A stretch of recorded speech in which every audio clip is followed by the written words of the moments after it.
राधे राधे। हरे कृष्ण। आप सभी पर भगवान श्री कृष्ण की कृपा सदा ही बनी रहे। आज सुनिए आज का अध्याय। यमदूत कहने लगे कि तुमने बड़ी ही सुंदर बात पूछी है। यद्यपि मैं पराधीन हूँ, फिर भी तुम्हारे स्नेहवश अपनी बुद्धि के अनुसार बताता हूँ। जो प्राणी काया वाचा और मनसा से कभी दूसरों को दुख नहीं देते हैं, वह कभी यमलोक में नहीं जाते हैं। हिंसा करने वाले वेद यज्ञ, तप और दान से भी उत्तम गति को नहीं पा सकते हैं। हिंसा सबसे बड़ा धर्म, तप और दान ऋषियों ने बताया है। जो मनुष्य जल या फिर पृथ्वी पर रहने वाले जीवों को अपने भोजन के लिए मारते हैं, वे काल सूत्र नामक नरक में जाते हैं और वहां पर खुद का मांस खाते हैं और रक्त पीप का पान करते हैं तथा पीप की कीचड़ में उनको कीड़ी काटते हैं। हिंसक जन्ममार्ग काने, कुंडले, लुल्ले, लंगड़े, दरिद्र और अंगहीन होते हैं। इस कारण इस लोक तथा परलोक में सुख की इच्छा रखने वाले को काया वाचा तथा मन से दूसरों का द्रोह नहीं करना चाहिए। जो कभी हिंसा नहीं करते, जो दूसरों को कभी नहीं सताते हैं, उन्हें किसी प्रकार का कोई भय नहीं रहता है। जिस तरह सीधी और टेढ़ी दोनों प्रकार की बहने वाली नदियां भी समुद्र में जाकर मिल जाती है, वैसे ही सभी धर्म हिंसा में प्रवेश कर जाते हैं। भरमारी, गृहस्थ, वानप्रस्थ या यात्री सभी अपने अपने धर्म का पालन करते हैं और जितेंद्रिय रहने से ही भर में लोक को प्राप्त करते हैं। जो जलाशय आदि बनाते हैं और सदैव ही 5 यज्ञ करते हैं, वह कभी नरक में नहीं जाते हैं। जो इंद्रियों के वशीभूत नहीं होते हैं और अपनी अपनी इंद्रियों को अपने वश में रखते हैं, वेदवा धी और नित्य ही अग्नि अर्थात हवन आदि का पूजन करते हैं, वे निश्चय ही स्वर्ग को जाते हैं। युद्ध भूमि में जो सूरवीर योद्धा मर जाते हैं, वे सूर्य लोक को प्राप्त हो जाते हैं। जो अनाथ स्त्री शरण में आए हुए तथा ब्राह्मणों की रक्षा करने के लिए अपने प्राण त्याग देते हैं, वे कभी स्वर्ग से नहीं लौटते हैं।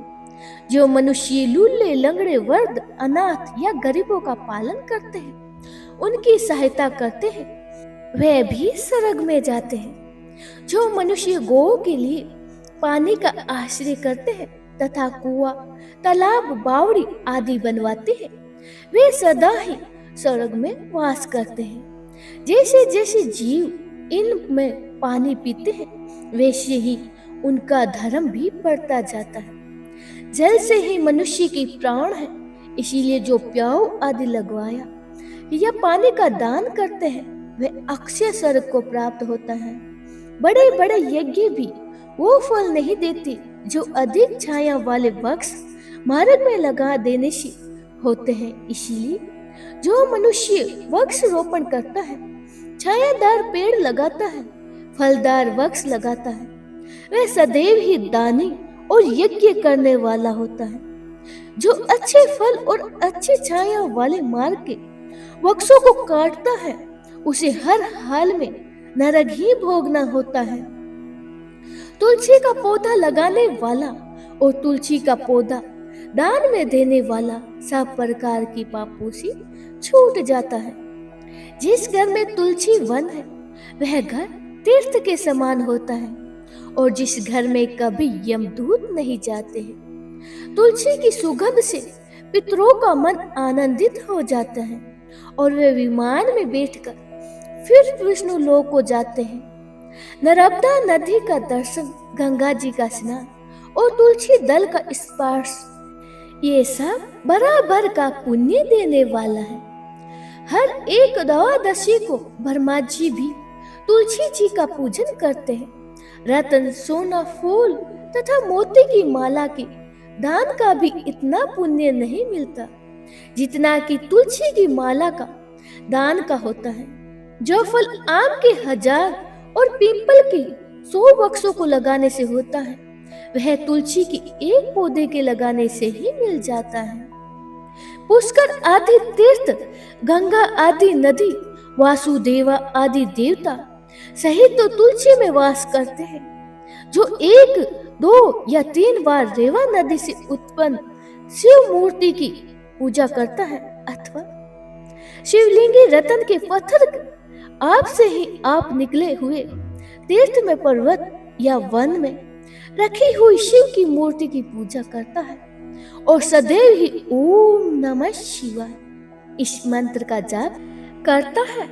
यमलोक की कथा भी नहीं सुनता।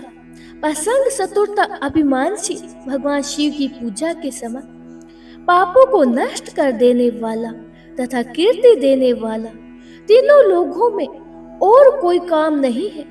जो मंदिर आदि बनवाते हैं वह शिव लोक में जाते हैं। श्री ब्रह्मा, विष्णु और महेश का मंदिर बनाकर मनुष्य वैकुंठवासी हो जाता है।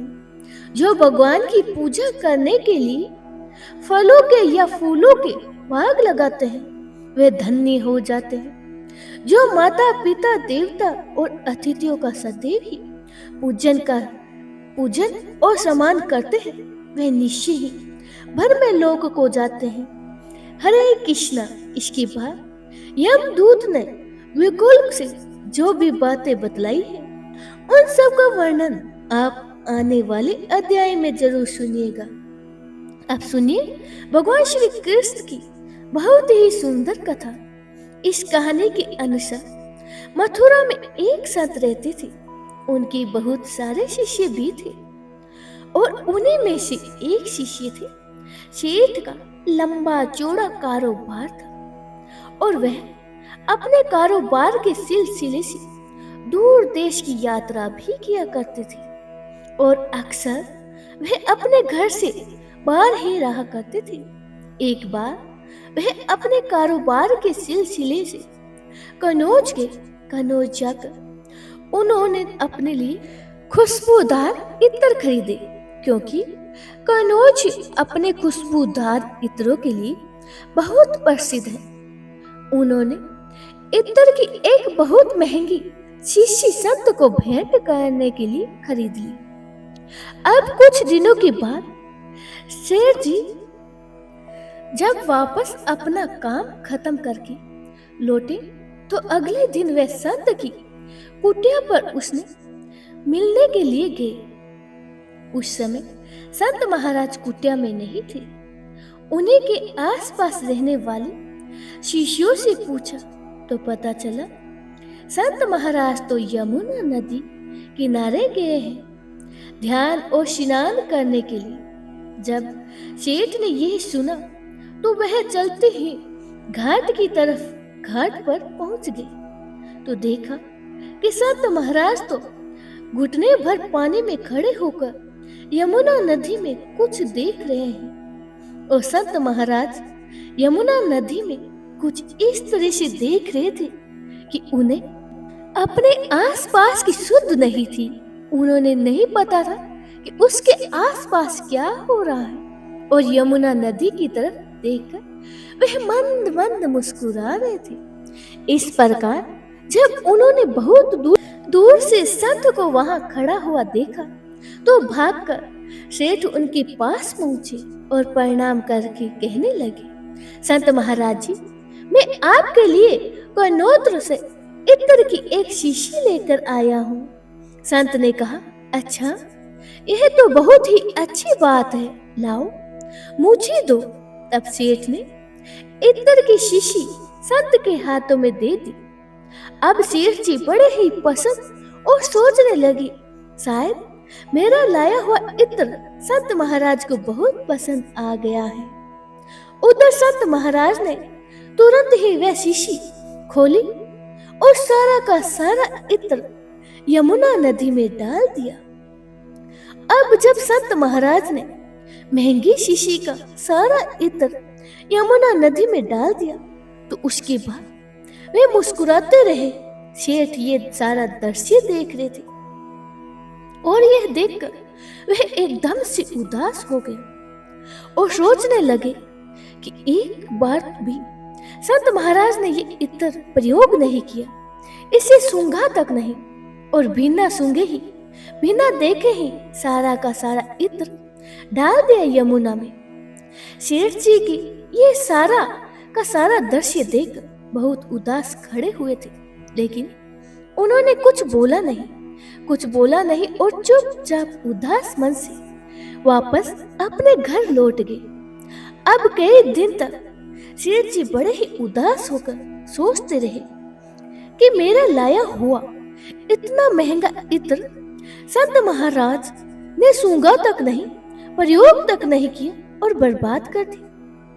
काफी दिनों के बाद जब उनकी उदासी कुछ कम हुई, तब वह वापस फिर उससे संत महाराज की कुटिया में उनके दर्शन करने के लिए चले गए। आप जब वहां पहुंचे, उन्होंने देखा कि संत महाराज तो कुटिया में अकेले ध्यान लगाए हुए बैठे थे, एकदम शांत और आंखें बंद, और उनके होठ कोई भजन गुनगुना रहे थे। आहट हुई तो उन्होंने आंखें खोलकर देखा तो द्वार पर सेठ जी खड़े हुए थे। प्रसन्न होकर संत महाराज ने उन्हें अपने पास बुला लिया और कहने लगे, आओ आओ सेठ जी, मैं तो तुम्हारा ही इंतजार कर रहा था। उस दिन तुम्हारा इत्र तो बहुत ही बड़ा काम कर गया। सेठ जी को विश्वास नहीं हुआ।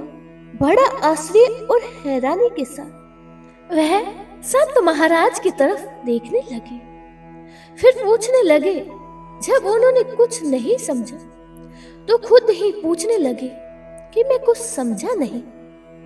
संत महाराज सुनकर संत ने कहा, उस दिन यमुना में राधा जी और श्री कृष्ण की होली हो रही थी।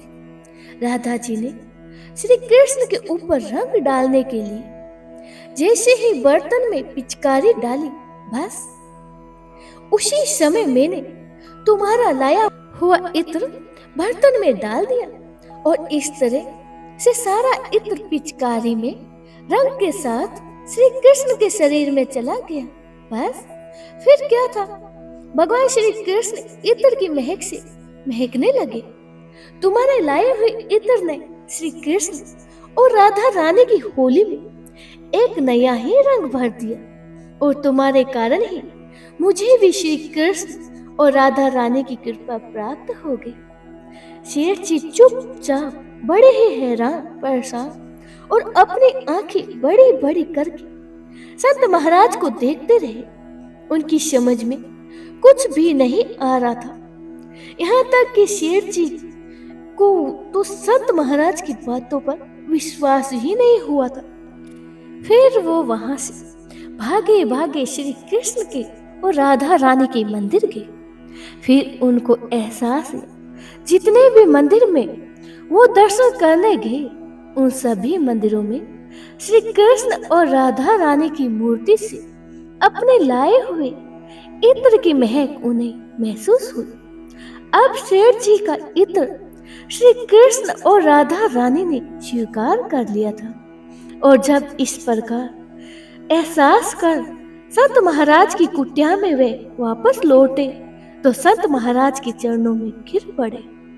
सेठ जी की आंखों से आंसू की धारा बह निकली और कहीं जाकर सेठ जी ने संत जी की कही हुई बात पर विश्वास हो गया। तब उन्हें पता चला कि किस अधिकार से संत महाराज ने यमुना नदी में सारा का सारा महंगा इत्र डाल दिया था। सेठ जी की आंखों से आंसू को गिरते देखकर संत महाराज की आंखों में भी अपने भगवान की याद में गिली होने लगी। इसीलिए सदा याद रखिए, चाहिए कि संत महात्मा भले ही हमारे जैसे दिखते हो, लेकिन वे हर वक्त अपना ध्यान सिर्फ अपने भगवान में लगाए रखते हैं। और हम जैसे को ये अधिकार तब प्राप्त होता है जब हम भक्ति की राह में आगे बढ़ते हैं।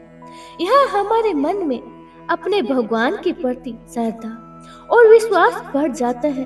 दूसरी तरफ संत महाराज का पूरा जीवन, पूरी दुनिया ही एकमात्र भगवान होते हैं। इसीलिए हमें भगवान के साथ साथ संत महाराज का भी सम्मान करना चाहिए। आपको ये कथा कैसी लगी, प्लीज कमेंट बॉक्स में जरूर बताइएगा। जय श्री कृष्णा, राधे राधे।